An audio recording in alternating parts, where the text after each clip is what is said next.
చంద్రబాబు నాయుడు మొట్టమొదటిగా ఈ ప్రతీకార రాజకీయాలు అనేటువంటివి మానుకోవాలి. చంద్రబాబు నాయుడు ఈ శివ రాజకీయాలు అనేటువంటివి మానుకోవాలి.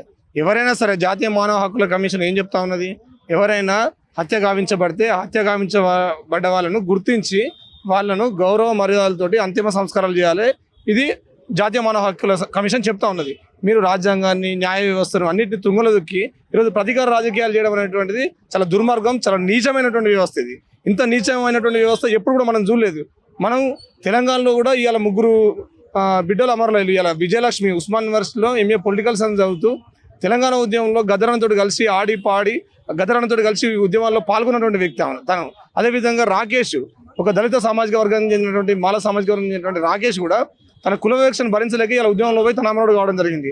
అదేవిధంగా కర్నూలులో సంగీత కూడా తను కుల వివక్షకు వ్యతిరేకంగా పోరాటం చేస్తూ కూడా ఈరోజు విప్లవోద్యమంలో పోయి అమరులు కావడం జరిగింది. ఇక్కడ తెలంగాణలో చూసుకున్నట్లయితే అధికారంలోకి రాకముందు ఇలా రేవంత్ రెడ్డి గారి ప్రభుత్వం రేవంత్ రెడ్డి ఏం చేసిండు, గద్దరన్న యొక్క అంతిమయాత్రను మొత్తం కూడా దగ్గరుండి చూసుకొని మాకు నక్సలైట్లు కావాలి, ఇక ఈ అన్యాయాలను భరించలేమని చెప్పేసి మాట్లాడినటువంటి రేవంత్ రెడ్డి ఇవాళ ముగ్గురు తెలంగాణ బిడ్డలు, తెలంగాణ కోసం పోరాడినటువంటి బిడ్డలు ఇలా ఇక్కడ అమరులైతే వాళ్ళ కనీసం వాళ్ళ మృతదేహాలను తీసుకురావడంలో ప్రభుత్వం ఇంత నిర్లక్ష్యం వహించడం ఏంది? తక్షణమే ఇక్కడ డీజీపీ గారు అక్కడ డీజీపీ గారితో మాట్లాడాలి.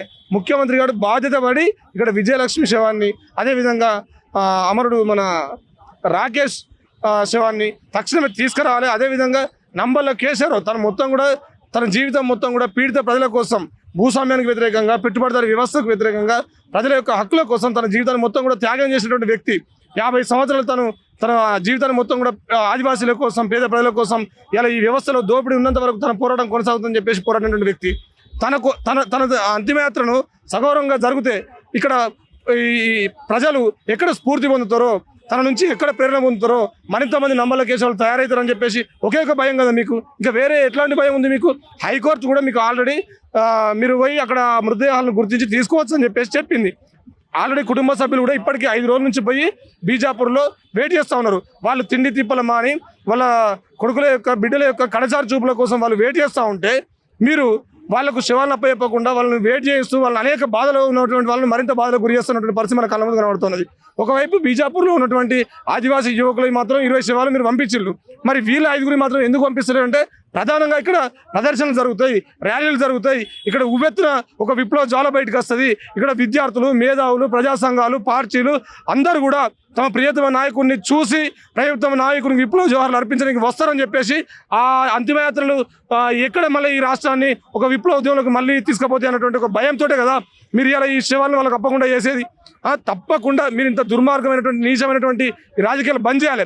బీజేపీ ప్రభుత్వం కూడా ఒక సందర్భంలో మీరు చూడండి, వార్తాపత్రికలలో, టీవీలలో, పాకిస్తాన్ సైనికులు చనిపోతే వాళ్ళకు వాళ్ళ మత ఆచారం ప్రకారం మన భారత సైనికులే మేమే అక్కడ ఖననం చేసామన్నటువంటి విషయాన్ని గర్వంగా ప్రకటించుకున్నారు. మీరు పాకిస్తాన్ సైనికులకు మీరు అక్కడ ఖననం చేసినటువంటి పరిస్థితి, వాళ్ళ మతాచారం ప్రకారం ఖననం చేసినప్పుడు ఈ దేశ బిడ్డలు, తెలంగాణ పౌరులు, ఆంధ్ర పౌరులు, నాయకులు, వాళ్ళు విప్లవోద్యమ నాయకులు, వాళ్ళ శవాలు ఇవ్వమంటే మీకు ఎందుకు ఇంత భయం? ఎందుకు ఇట్లా భయపడుతూ ఉన్నారు మీరు? శివ రాజకీయాలు మానుకోవాలి. శవాలు ఏమైనా వచ్చి ఈ దేశాన్ని విముక్తి చేస్తే ఈరోజు అంటే ఇక్కడ వాళ్ళు భయపడేది ఏంటంటే, శవం అనేది చనిపోయిన వ్యక్తి అనే వ్యక్తి ఎప్పుడైనా నిజాలు మాట్లాడతాడు. తను బతికున్నప్పటికంటే తను చనిపోయిన తర్వాత తన గురించి ఎక్కువ చర్చ జరుగుతుంది. తన త్యాగం గురించి, తన జీవితం గురించి, తన పుట్టినప్పటి నుంచి మరణం పొందేదాకా తను చేసిన పోరాటం గురించి, ఎవరి కోసం చేసిండు, ఏ వర్గాల కోసం చేసిండు, అది మాట్లాడుతుంది. ఇప్పుడు ఆ శవం ఆ విషయాలు మాట్లాడుతున్నటువంటి ఒకటే భయం కదా. తను కమ్యూనిస్ట్ రాజకీయాలకు అంకితమై పనిచేసిండు, విప్లవ రాజకీయాలకు అంకితమై పనిచేసిండు, మావోయిస్ట్ రాజకీయాల్లో పనిచేసి తన ఒక భారత కమ్యూనిస్ట్ పార్టీ మావోయిస్ట్ సెక్రటరీ ఎదిగిండు. ఇవన్నీ విషయాలు ప్రజల్లో విస్తృత చర్చ జరిగి అనేక మంది నంబర్ల కేసులు పుడతారనేటువంటి విషయాలని భయపడే కదా ఈరోజు మీరు చంద్రబాబు నాయుడు ఈ ప్రతీకార రాజకీయాలు చేస్తూ ఉన్నాడు. మేము చెప్తా ఉన్నాం, చంద్రబాబు నాయుడు తక్షణమే మీకు మానవత్వం ఉందా? మీరు ప్రజల పట్ల బాధ్యత పడుతున్నారా? మీ కోర్టు పట్ల గౌరవం ఉందా?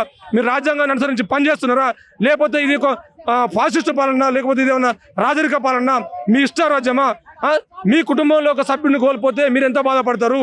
మీ కుటుంబంలో ఒక చెల్లెను, అన్నను, తమ్మును కోల్పోతే మీరు ఎంత బాధపడతారు? ఇలా నంబల కేశవరావుకు ఒక కుటుంబం ఉంది, తల్లి, తండ్రి, అన్న, చెల్లె, వీళ్ళందరూ ఒక పెద్ద కుటుంబం ఉంది. అక్కడ పీడిత ప్రజానికం ఉన్నారు. ఇలా విజయలక్ష్మికి తల్లి, తండ్రి, వీళ్ళందరూ ఉన్నారు. రాకేష్ తల్లి ఆల్రెడీ ఏడుస్తూ వాళ్ళు స్పృహ తప్పిపోయి వాళ్ళ కళ్ళలో నుంచి రక్తం కారుతున్నాయి. ఆ తల్లుల ఘోషలు మీకు అర్థమైతలేవా? వాళ్ళ బాధలు మీకు పడతలేవా? వాళ్ళు సమాజం కోసం వీళ్ళు అని చెప్పేసి వాళ్ళ తరలు మాట్లాడుతూ ఉన్నారు. వాళ్ళు ఏదో ఆస్తులు సంపాదించుకోనికి పోలేదు, వాళ్ళు భూములు సంపాదించుకోలేక పోలేదు, లేకపోతే వాళ్ళు బిల్డింగ్లు కట్టడానికి పోలేదు. వాళ్ళు ఈ దేశంలో ఉన్నటువంటి సహజ సంపదను బీజేపీ ప్రభుత్వం మొత్తం కూడా మోడీ, అమిత్ షా కలిసి అమెరికా సామ్రాజ్యవాద కంపెనీలకు, ఈ దేశంలో ఉన్నటువంటి బడా పెట్టుబడిదారు కంపెనీలకు వాళ్ళు అప్పచెప్తా ఉంటే, దోచుకొని వాళ్ళకి అప్పచెప్తా ఉంటే ఇది ఈ సంపద ఈ దేశ ప్రజలదని చెప్పేసి, ఈ దేశ ప్రజలకు అందాలని చెప్పేసి కదా వాళ్ళు పోరాటం చేసింది. ఈ విషయాన్ని మీరు ఎందుకు గమనించారు? ఇదే అర్థమవుతుంది. బీజేపీ వాళ్ళంటే మొత్తం కూడా మనుషుల ప్రాణాల పట్ల లెక్కలేదు, వాళ్ళ శవాల పట్ల లెక్కలేదు. వాళ్ళు ఎంతో మందిని చంపుకుంటూ పోతారు. వాళ్ళ హింసా సిద్ధాంతం ద్వారానే వాళ్ళు ఆనంద కేలి చేస్తున్నారు, నృత్యాలు చేస్తున్నారు. ఇంత దుర్మార్గమైన పాలన ఈ ప్రపంచంలో ఎక్కడ కూడా లేదు.